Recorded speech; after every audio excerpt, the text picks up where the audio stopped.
All right. So what we're talking about is how personality changes over the lifespan, at least to some degree. And what we're going to be focusing on is are the big five. There are multiple ways that we can conceptualize personality, but most often we talk about personality traits as being summarized by five main traits. And you would have learned about these in Intro to Psychology. For some of you, that's been a while ago that you took that course. But we often use the acronym OCEAN, or openness, conscientiousness, extroversion, agreeableness, and neuroticism, to remember those big five.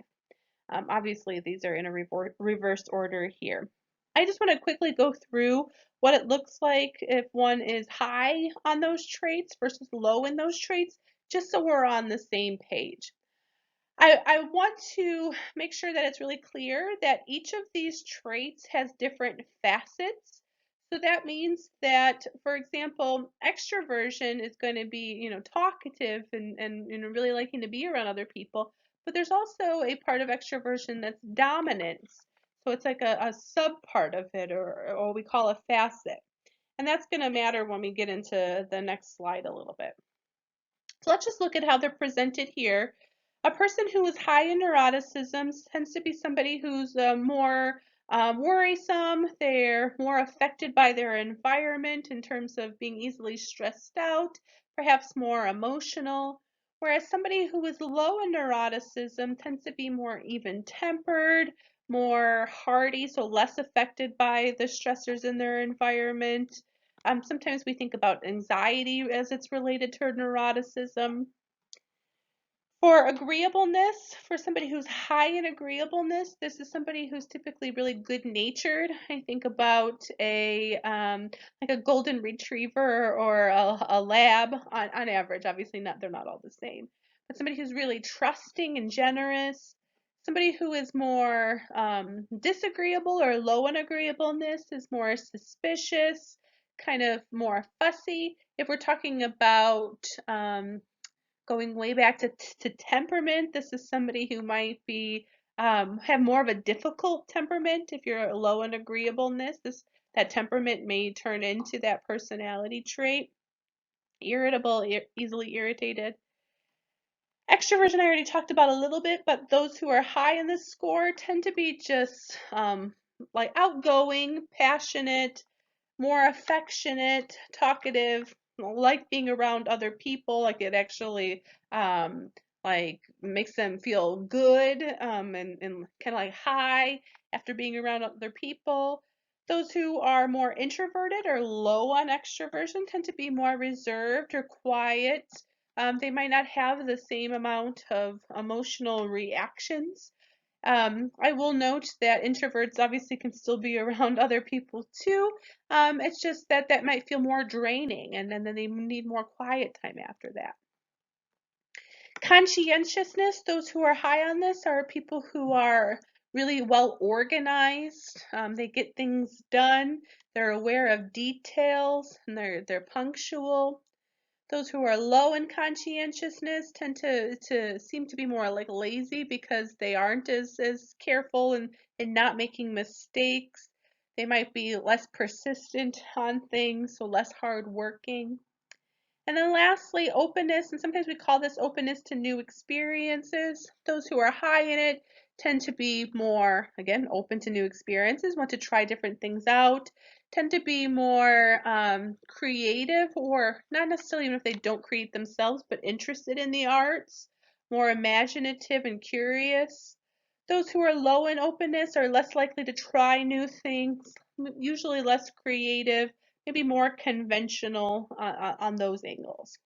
So this is again just a broad overview of the big five on if people are who are high in the score versus or high on those traits versus low on those traits, but it is a continuum, so there are people who fall somewhere in the middle. As a whole, these traits aren't necessarily good or bad. It depends on what you're applying them to, of course. Even for example, conscientiousness, this could be something that's great in the workforce. But if you're perhaps traveling with someone and they have this strict schedule and they have to abide by it, that could be problematic if you're just wanting to explore. And it might be better to be low in conscientiousness if you're trying to explore a new place. So for all of them, there are times where it's not necessarily evaluative that being high or low is better than being the opposite of that. As I mentioned, if you're interested in these ideas, then I encourage you to take Dr. Williamson's class at some point in your Augie career. So in terms of personality and how it changes over the lifespan, there's been many, many, many longitudinal studies and also cross-sectional designs that have looked at how the big five change over time. And so the data that I'm going to be talking about here is a more generalized view of that research. So it's not based on one particular study, it's based on, multiple studies. And also, I'm going to say that some of these changes are going to continue to just look different into old age. So we really are looking at more of these midlife changes. So what does the research show? And if we were in class, I'd make this as like a fun quiz. Like, do we think that these are going to increase or decrease over time? Let's go through each of those big five. Again, I know these are in a different order than I just presented them. This is based on data in the US, so just keep that in mind. And the first thing is that although we often think about the elderly, and I know we're not getting into elderly yet, but as we get older, the people become grumpier. You may have heard of this stereotype, or maybe you believe it to be true yourself.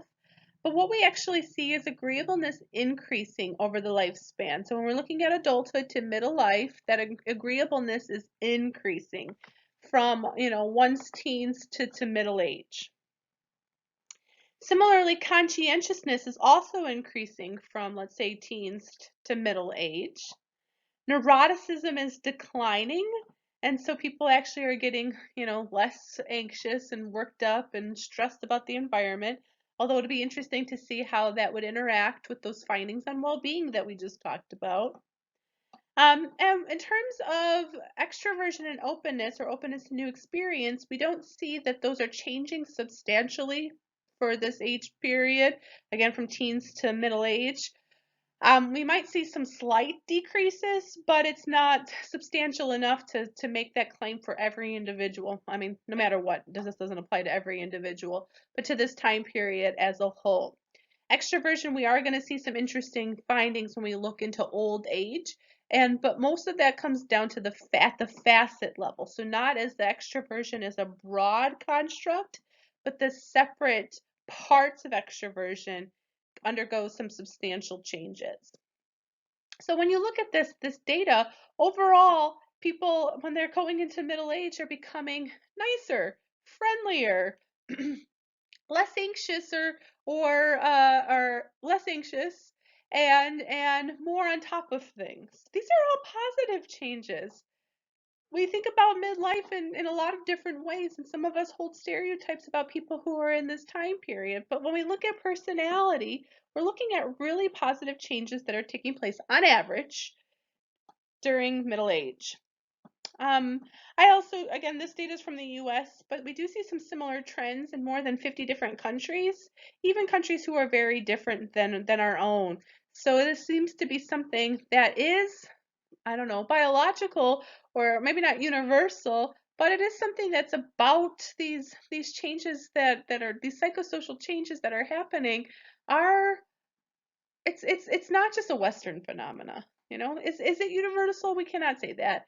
But there's something to it, right? We can't say it's universal for all, but maybe it's just happening for a lot. So this is the last slide for this topic, and next up we have relationships in middle life, and you will have access to that set of videos soon, and PowerPoint presentation.